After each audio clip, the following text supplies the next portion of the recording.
parole. Le premier qui va apporter la parole, c'est un jeune homme. Un jeune homme qui nous vient du groupe de Trois-Rivières. Un jeune homme qui a de la vision. Un jeune homme qui est un visionnaire. Il est prêt. Il est né dans l'église. Et son père même, c'est un homme de Dieu. Celui qui va nous prêcher est nul autre que le fils de frère Serge Toa, Caleb Toa. Si on peut faire du bruit.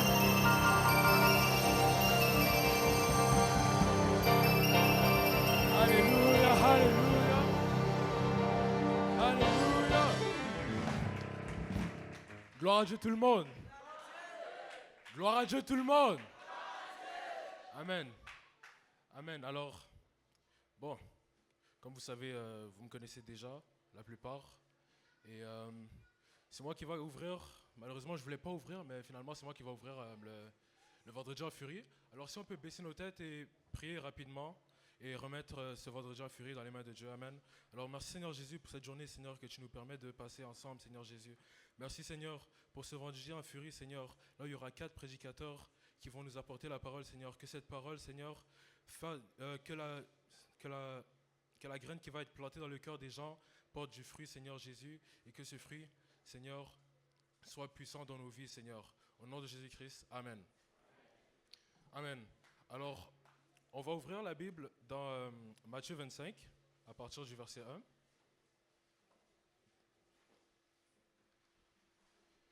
Et si vous êtes arrivé, dites Amen.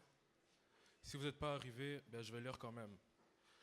Alors, le royaume des cieux sera semblable à 10 vierges qui, ayant pris leur lampe, allèrent à la rencontre de l'époux. 5 d'entre elles étaient folles et 5 sages.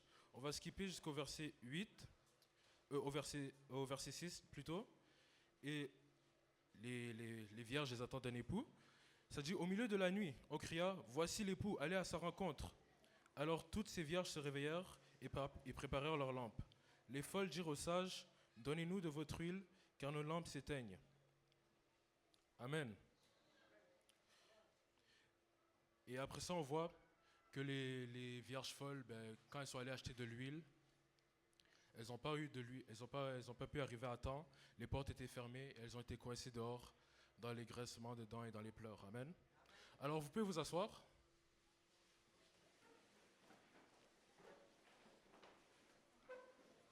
Alors, pour tous ceux qui ont assisté à la retraite JPNL jusqu'à maintenant, mon message ne va pas être différent de ce qui a été prêché depuis les 2 derniers jours. Ça va vraiment être une répétition de tout ce qui a été déjà dit. Mais je veux quand même que ça soit encore répété parce que c'est très important. Par exemple, quand le pasteur Jordan hier, il prêchait, j'étais comme « Ah, ça fait partie de mon message ». Ce matin, c'est pasteur Dario qui a prêché et j'étais comme « Ah, ça aussi, ça fait partie de mon message ». Mais c'est pas grave. Il faut quand même qu'on l'étende. Amen. Amen. Alors, dans cette parabole, on voit que les vierges avaient de l'huile. Elles avaient tous, 10 vierges, avaient des lampes. Et elles attendaient un époux. Dans ces lampes, il y a de l'huile pour faire de la lumière. Amen.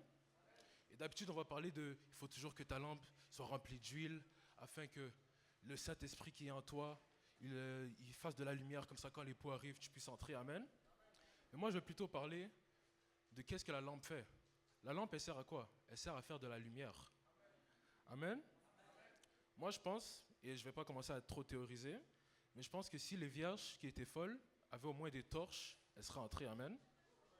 Ou si elles avaient peut-être une allumette pour faire de la lumière, juste le temps que l'époux arrive, elles seraient quand même rentrées. Mais ils avaient une lampe. Et dans leur lampe, il n'y avait pas d'huile, il n'y avait pas d'essence, il n'y avait rien pour faire de la lumière. Alors moi, je vais parler de, pas garde ta lampe pleine d'huile, mais assure-toi d'avoir de la lumière. Amen. Amen, mais c'est quoi cette lumière? Cette lumière, c'est la lumière qui te distingue des autres, qui te distingue des fous et des sages. Les sages, elles, même si elles étaient sages, mais elles n'avaient pas de lampe, elles auraient peut-être amené une torche, elles auraient peut-être amené des briquets, elles auraient peut-être amené quelque chose pour faire de la lumière, comme ça quand l'époux arrive, elles sont prêtes à entrer avec lui. Les autres, elles ils n'avaient pas cette lumière.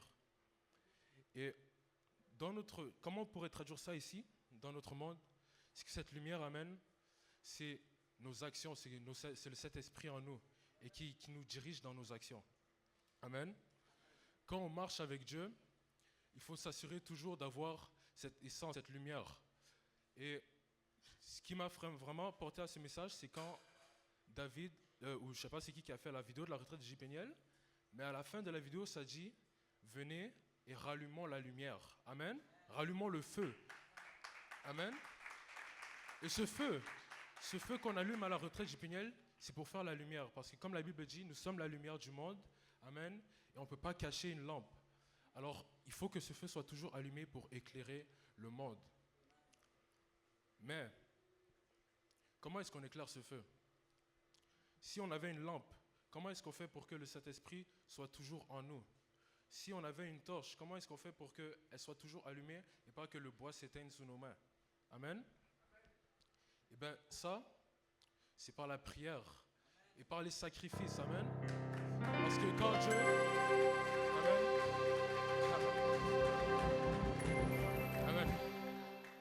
Quand on sacrifie à Dieu, quand on prie, et quand on vient ici à la retraite JPNL, on se met dans un endroit où il y a plusieurs lumières qui se mettent ensemble. Amen. Et cette lumière crée une grande lumière, une très grande lumière qui peut éclairer beaucoup de gens. Malheureusement, on est un peu éloigné des gens, alors les gens ne nous voient pas. Mais c'est pas grave, ils nous voient sur Instagram et sur Internet. Mais quand on va retourner là-bas et que sera rempli nos lampes seront remplies, nos torches seront pleines, est-ce qu'on va continuer à briller ou bien est-ce qu'on va attendre jusqu'au prochain dimanche pour remettre un peu d'huile? Amen. Est-ce qu'on va attendre jusqu'au prochain dimanche pour remettre une bûche dans notre bois afin qu'on ait une autre torche? Amen. Ou est-ce que pendant la semaine où notre lampe va faiblir, est-ce que notre lumière aussi va être faible?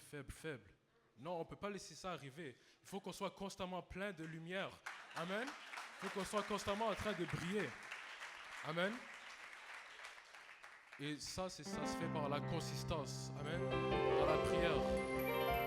La consistance dans la prière, la consistance dans les dîmes, dans le sacrifice et dans tout. Amen. Dans tout ce que Dieu nous demande de faire pour lui. Amen. La sainteté et la fraternité avec les frères et les sœurs. Amen. Alors, c'est vraiment ça que j'avais pour vous. Assurez-vous de garder votre lumière allumée. Amen.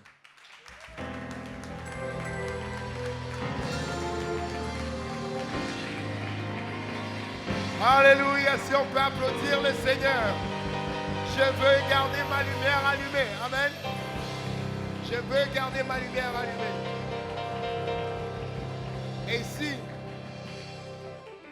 Et s'il y a quelqu'un que je sais que sans doute sa lumière est en train de briller, c'est le prochain prédicateur.